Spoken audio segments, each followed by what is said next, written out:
Salam kerahiman. Hari ini 8 Juni.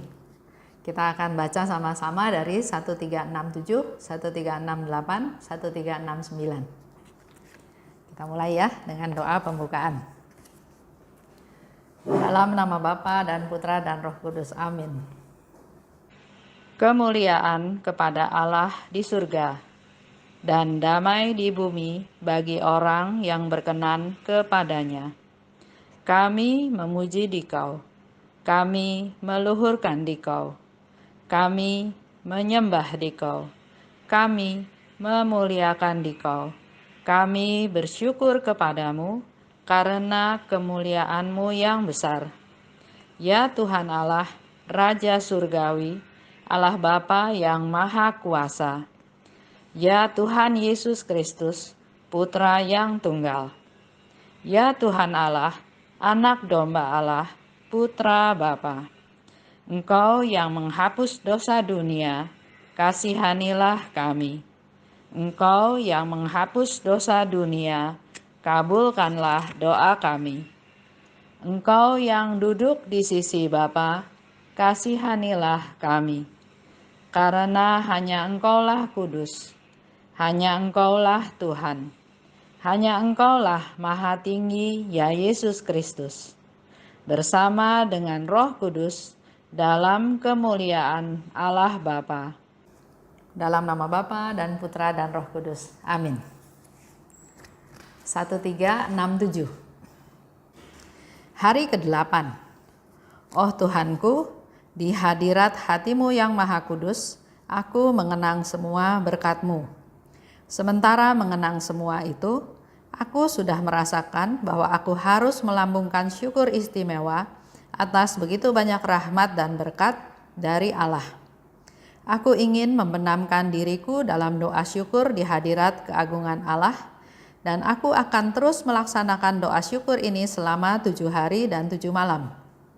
Memang secara lahiriah, aku akan melaksanakan semua tugasku, tetapi bagaimanapun, rohku akan terus-menerus berdiri di hadapan Tuhan dan semua latihanku akan dipenuhi dengan roh syukur. Setiap petang, aku akan berlutut selama setengah jam di kamarku, sendirian bersama Tuhan.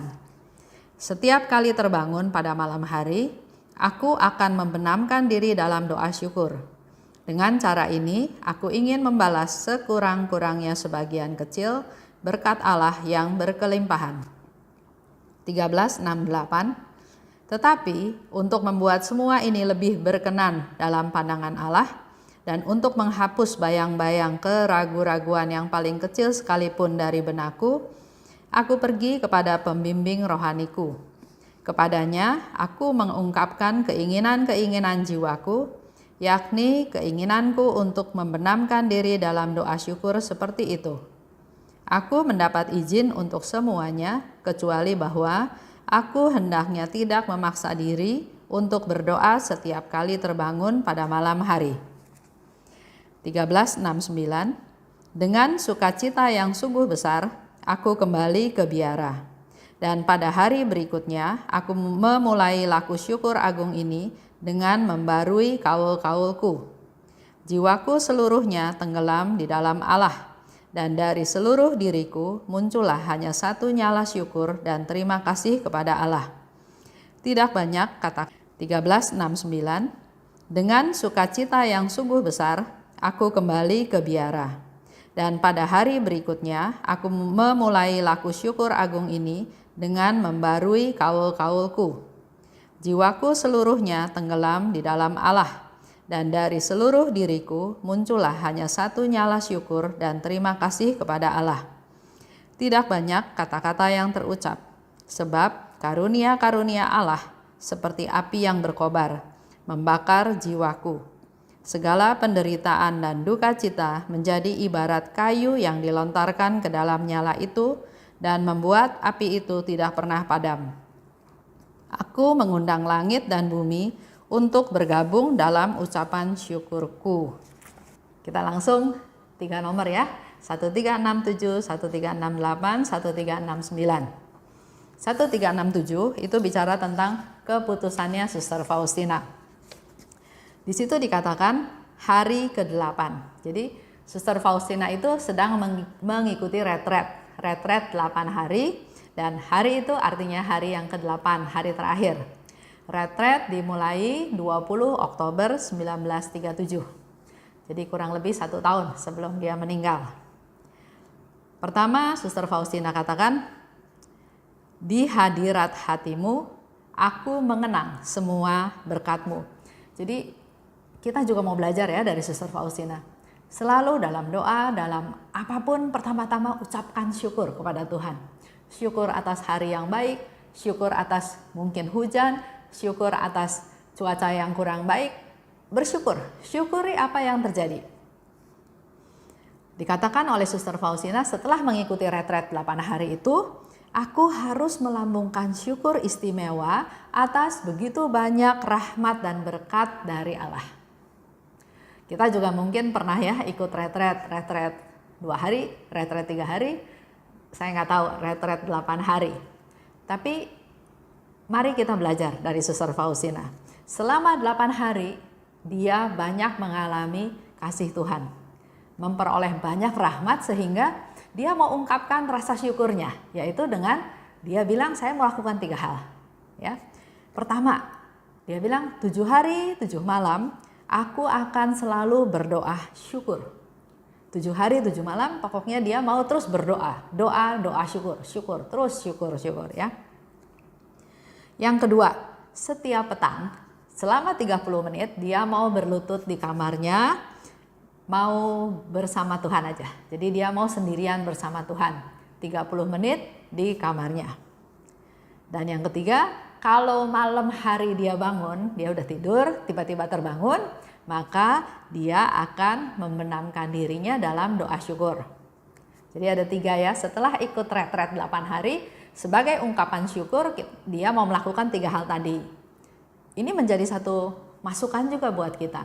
Kalau kita sudah ikut retret, apakah hanya ikut terus sudah sukacita, udah gitu besok pulang ke rumah kembali menjadi manusia lama? Atau ungkapkan rasa syukur itu. Jangan selesai retret terus kembali ke manusia lama, tapi apa yang didapat dari retret itu menjadi bekal untuk hidup kita hari-hari yang akan datang. Jadi ada 3 hal. 1, selama 7 hari 7 malam dia mau bersyukur. Kedua, dia mau berlutut setengah jam di kamarnya, berdua aja sama Tuhan. Dan yang ketiga, kalau dia malam bangun, dia mau berdoa. Tapi supaya keputusan ini berkenan kepada Tuhan, maka dia tanya Bapak pembimbingnya. Dan dikatakan oleh Bapak pembimbing, oke, kamu boleh lakukan 1-2, tapi yang nomor 3 enggak harus. Jadi kalau malam terbangun enggak harus masuk ke doa syukur. Itu semua dia lakukan sebagai ungkapan rasa terima kasihnya dia kepada Tuhan. Bagaimana dengan kita? Kalau kita mengalami sesuatu, apa rasa terima kasih yang kita ungkapkan pada Tuhan? Terima kasih Tuhan, just like that, udah selesai? Atau ya memang seharusnya begitu? Atau apa? Ya, itu bukan orang rendah hati. Kita belajar dari Suster Faustina, dia sangat rendah hati, dia selalu bersyukur dan mensyukuri apa saja yang dia alami. Waktu itu Bapak pembimbingnya itu adalah Pastor Andras, ya, Andras. Nah, setelah selesai retret, dia kembalilah ke biara dan dia mulai melakukan apa yang mau dia lakukan. Memulai laku syukur tersebut dengan mensyukuri kaul-kaulnya, katanya ya. Membaharui kaul-kaulnya, mensyukuri kaul-kaulnya, dan juga dia bilang dia merasa ada satu nyala api timbul di hatinya. Dan nyala api itu adalah rasa syukur dan terima kasih kepada Allah. Jadi suasana syukur berterima kasih itu bukan tiba-tiba datang. Kitanya pun harus berusaha, harus fokus ke rasa syukur tersebut. Jadi dengan dia punya niat mau bersyukur, dia melakukan laku syukur tersebut sehingga timbul nyala api dari dalam dirinya, rasa untuk terus bersyukur dan berterima kasih. Bersyukur dan berterima kasih atas semua yang dia alami. Yang dia alami itu banyak hal, ya. juga termasuk penderitaan, juga termasuk duka cita. Tapi karena dia sudah punya niat untuk bersyukur, maka segala penderitaan, segala duka cita itu bukan membuat rasa syukur dia melemah.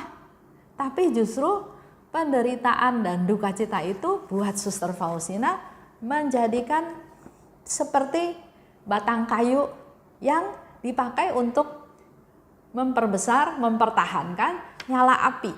Jadi dia butuh, supaya apinya nggak padam, dia butuh batang kayu untuk dipakai, untuk dibakar supaya apinya tetap menyala dan bahkan makin lama makin besar. Nah, yang dipakai oleh Suster Faustina untuk bersyukur dan berterima kasih adalah batang-batang kayu tadi yang mempertahankan supaya apinya semakin besar, semakin berkobar, yang dipakai untuk menyalakan api tersebut adalah penderitaan dan duka cita. Jadi setiap penderitaan dan duka cita dia anggap itu sebagai kayu yang untuk mempertahankan atau malah membuat rasa syukurnya berkobar. Kembali lagi semuanya tergantung kita. Kita punya kehendak bebas. Pada saat saya mengalami penderitaan, pada saat saya mengalami duka cita, apa yang saya lakukan? Saya jadi marah sama Tuhan, saya nggak mau bersyukur sama Tuhan, apinya padam. Tapi kalau kita bersyukur, maka rasa syukur itu akan menjadi semakin besar, semakin berkobar melalui penderitaan dan duka cita. Contoh ya, sekarang kan lagi zamannya COVID-19. Begitu banyak orang yang sakit dan bahkan meninggal. Beberapa waktu lalu saya dengar, saya baca juga, ada seorang dokter muda yang harusnya dia menikah di bulan April. Tapi karena ada masalah COVID-19 ini, maka dua keluarga setuju untuk menunda pernikahannya sampai ke bulan September atau Oktober, saya lupa. Tapi ternyata dalam perjalanan, si dokter muda ini mengalami sakit juga, kena COVID-19 juga. Dan akhirnya dia meninggal. Yang saya baca, reaksi daripada tunangannya, keluarganya, dikatakan bahwa papa, mama, dan saya, tunangannya, bangga sama kamu. Kamu sudah mau berkorban untuk keselamatan orang lain. Seperti Yesus ya, Yesus mau wafat di salib untuk menyelamatkan orang-orang yang berdosa, orang-orang yang perlu diselamatkan. Nah, saya yakin, saya percaya pasti ada kesedihan karena kehilangan ya. Tapi kehilangan itu bukan membuat dia jadi sedih, jadi putus asa, tapi justru ini menjadi satu kebanggaan. Saya punya tunangan yang seperti Yesus, mau berkorban bahkan menyerahkan nyawanya untuk keselamatan banyak orang. Orang tuanya di satu pihak sedih kehilangan anak, tapi di sana dikatakan papa, mama bangga akan keputusannya dia mau berkorban untuk banyak orang. Nah, penderitaan ini, duka cita ini buat keluarga ini menjadi suluh, menjadi api untuk lebih besar rasa terima kasih dan rasa sukacitanya kepada Tuhan. Karena mereka juga punya pikiran yang positif. Anak saya, dokter muda, tunangan saya, dokter muda yang meninggal karena membela orang banyak, Tuhan pasti sayang sama dia. Tuhan pasti mengasihi dia dan pasti dia bisa menikmati hidup kekal di surga. Nggak ada penderitaan lagi, nggak ada kesedihan lagi. Bahkan dia sudah di surga, dia bisa berdoa buat orang-orang yang dikasihi yang ada di dunia. Ya, jadi penderitaan dan duka cita bukan membuat si api itu melempem, redup, mati, tapi justru buat Faustina menjadi suluh yang membuat rasa cinta, rasa terima kasih, rasa syukurnya semakin berkobar, semakin besar. Kesimpulan dari hasil retretnya selama 8 hari adalah 1, nyala api syukur dan terima kasih. Ya, dia dapatkan rasa syukur dan terima kasih. Dan nyala api itu tidak padam, malah makin berkobar dengan adanya penderitaan dan duka cita. Karena tidak dipikirkan hanya sebatas duka cita, sedih, kehilangan, seperti contoh dokter yang muda itu, tapi ada apa di balik ini? Di balik ini adalah ada sukacita, karena banyak orang yang diselamatkan, seperti tujuan Tuhan Yesus datang ke dunia. Dia juga sudah bisa menikmati hidup kekal. Dia bisa berdoa buat orang-orang yang dikasihinya yang masih ada di dunia. Jadi itulah yang membuat rasa gembira, rasa syukur, rasa terima kasih di balik duka cita yang ada. Saya harap kita semua bisa belajar dari hal ini. Pertama, di dunia ini tidak ada yang kekal, semuanya sementara. Mari kita selalu memposisikan diri selalu dalam rasa syukur dan terima kasih, sehingga hal ini bisa menambah sukacita kepada kita, dan otomatis kalau kita bersukacita, maka kita pun mampu membagikan sukacita ini kepada orang lain. Baik, kita tutup ya. Dalam nama Bapa dan Putra dan Roh Kudus, amin. Allah Bapa yang Maha Murah, terima kasih atas Suster Faustina yang men-sharingkan ungkapan rasa syukurnya karena rahmat dan berkat yang dia terima. Mulai hari ini kami juga mau belajar bersyukur Tuhan untuk dapat mensyukuri apapun yang terjadi di dalam hidup kami. Dalam situasi sekarang ini dengan kondisi yang tidak dikehendaki oleh kami semua, tapi kami percaya segala sesuatu ini terjadi seizin-Mu Tuhan. Bukalah hati kami agar kami lebih menjadi peka untuk mengerti kehendak-Mu dan belajar untuk bersyukur dalam segala hal. Kami mau berdoa juga untuk para korban yang sudah meninggal, khususnya karena COVID-19. Engkau ampuni segala dosanya ya Tuhan, dan semoga mereka segera bisa menikmati hidup kekal bersama Engkau di dalam surga. Berkati pula, hibur pula keluarga yang ditinggalkan agar selalu ada dalam pemeliharaan dan penghiburan daripada-Mu. Amin. Dalam nama Bapa dan Putra dan Roh Kudus, amin. Salam kerahiman.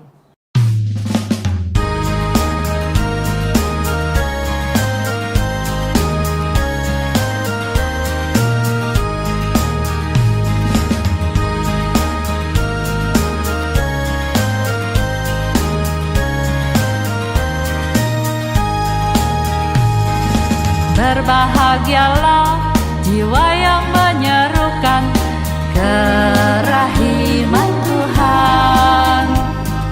Jiwa itu akan dibela oleh Tuhan sebagai kemuliaan-Nya. Pujilah kerahiman Tuhan dengan mengandalkan kerahiman-Nya.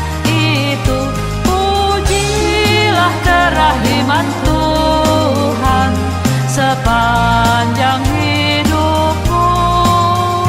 Pujilah kerahiman Tuhan dengan mengandalkan kerahiman-Nya itu. Pujilah kerahiman Tuhan sepanjang hidupmu.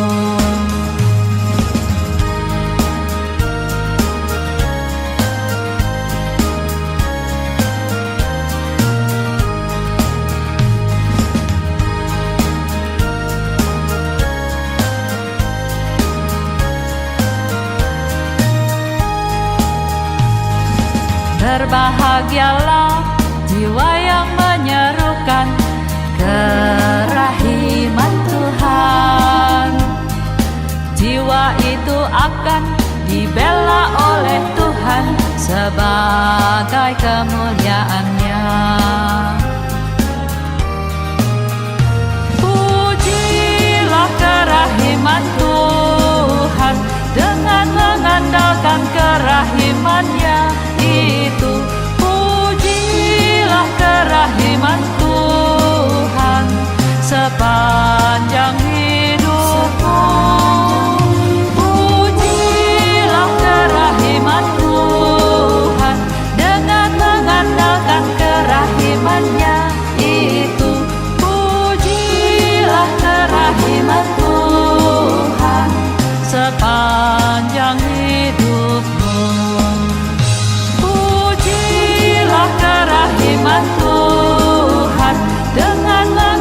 akan kerahimannya itu.